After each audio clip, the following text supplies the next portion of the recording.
And with that, I yield to the gentlelady, my good friend from Georgia. Go ahead.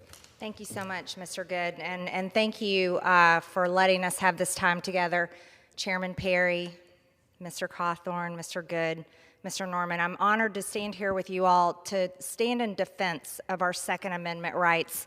And I say this not only as a member of Congress, but I say this as a woman, and I say this as a mother, and I say this also as an adult that knows what it's like when my school was held hostage by another student with a gun, a very upset student. It's not the guns that are the issue. It's the severe mental illness and the breakdown in America with our morals and our values and this severe divide among all of us as Americans.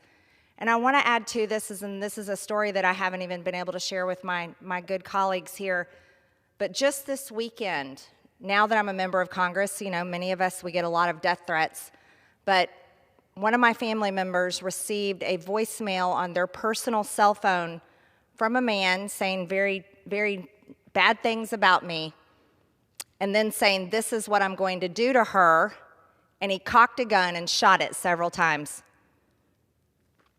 This is the type of threats I get, and it came with the threat of a gun. But I tell you this, as a woman and a gun owner, I need to be able to have any kind of gun that I want to own to defend myself, to defend my family, to defend my home. God forbid if someone chose to do something to me. And you see, here's the issue. It doesn't matter how many gun control laws we put in place. It doesn't matter how many types of guns that are banned. The criminals and the people who intend to do harm to others, those that would murder someone even if they could murder them with their bare hands, they're still going to do it. And they're not going to be the ones that hand over their guns to the government. Oh no, they're going to be keeping their guns so they can continue breaking the law.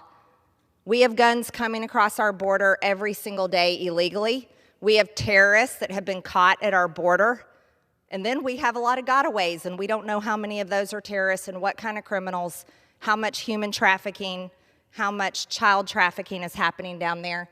Crime is up in every single city and county and small town across America. Americans need their guns. And there should not be a ban on assault weapons because it's not about the gun or the weapon. It's about what is inside someone's human heart.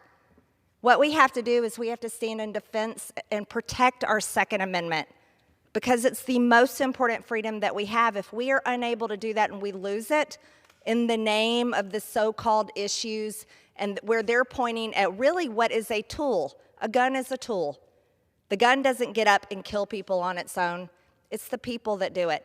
And when you take away all the guns from the legal gun owners, the criminals will be the ones that are left with the guns. And then you want to know what happens? Even if those guns are gone, they're still going to commit murder, and they'll just use something else. It's about elections. That's why they're trying to ban assault weapons, because inflation is out of control, crime is out of control, gas prices are difficult to afford. Now our president is moving us on into some sort of clean energy that just will fail America even more. This isn't what we need to do, and I'm so happy that there are people here that want to stand in defense of people's gun rights. And I yield back to Chairman Perry.